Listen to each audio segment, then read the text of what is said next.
Assalamualaikum warahmatullahi wabarakatuh. Perkenalkan, nama saya Indah Wiranita dengan NIM 351-21008 dari kelas 1A D3 Administrasi Bisnis. Di sini saya akan menjelaskan mengenai materi demokrasi di Indonesia. Pengertian demokrasi. Demokrasi berasal dari bahasa Yunani, yaitu demokratia, yang berarti kekuasaan rakyat. Demokrasi berasal dari kata demos dan kratos. Demos yang berarti rakyat dan kratos yang berarti kekuasaan. Menurut Kamus Besar Bahasa Indonesia, demokrasi adalah gagasan atau pandangan hidup yang mengutamakan persamaan hak dan kewajiban serta perlakuan yang sama bagi semua warga negara. Adapun prinsip-prinsip demokrasi. Yang pertama, prinsip demokrasi sebagai sistem publik. Terdiri atas pembagian kekuasaan, yaitu kekuasaan legislatif, yudikatif, dan eksekutif. Yang kedua, pemerintahan konstitusional. Yang ketiga, partai politik lebih dari satu dan mampu melaksanakan fungsinya. Yang keempat, persiapan bebas. Dan yang kelima, perlindungan terhadap hak asasi manusia. Adapun prinsip-prinsip demokrasi. Yang pertama, prinsip demokrasi sebagai sistem politik. Terdiri atas pembagian kekuasaan, yaitu kekuasaan legislatif, yudikatif, dan eksekutif.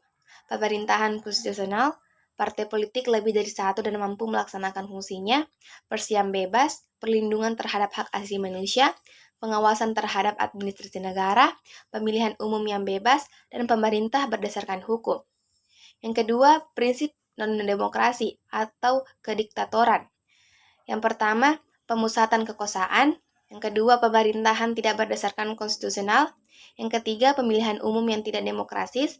Yang keempat, pembentukan pemerintah tidak berdasarkan musyawarah tetapi melalui dekret.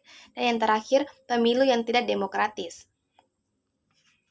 Selanjutnya, jenis-jenis demokrasi. Terdiri atas demokrasi menurut cara aspirasi rakyat dan demokrasi berdasarkan prinsip ideologi. Demokrasi menurut cara aspirasi rakyat terdiri atas demokrasi langsung dan tidak langsung. Demokrasi langsung merupakan demokrasi yang memberikan kesempatan kepada warga negara dalam musyawarah. Dan demokrasi tidak langsung adalah demokrasi yang dijalankan menggunakan sistem perwakilan. Adapun demokrasi berdasarkan prinsip ideologi terdiri atas 3 demokrasi, yaitu demokrasi liberal, demokrasi rakyat, dan demokrasi Pancasila. Demokrasi liberal merupakan demokrasi yang lebih menekankan kebebasan individu dan mengabaikan kepentingan umum. Demokrasi rakyat adalah demokrasi yang didasarkan pada paham sosialisme dan komunisme dan mengutamakan kepentingan umum. Dan demokrasi Pancasila merupakan demokrasi yang bersumber dari nilai-nilai sosial budaya dan memprioritaskan kepentingan seluruh masyarakat dan warga negara. Adapun ciri-ciri demokrasi, yaitu pemerintahan didasarkan kehendak dan kepentingan semua rakyat. Yang kedua, ciri konstitusional. Artinya, hal yang berhubungan dengan kepentingan, kehendak, atau kemauan atau kekuasaan rakyat yang dituliskan dalam konstitusi dan undang-undang negara.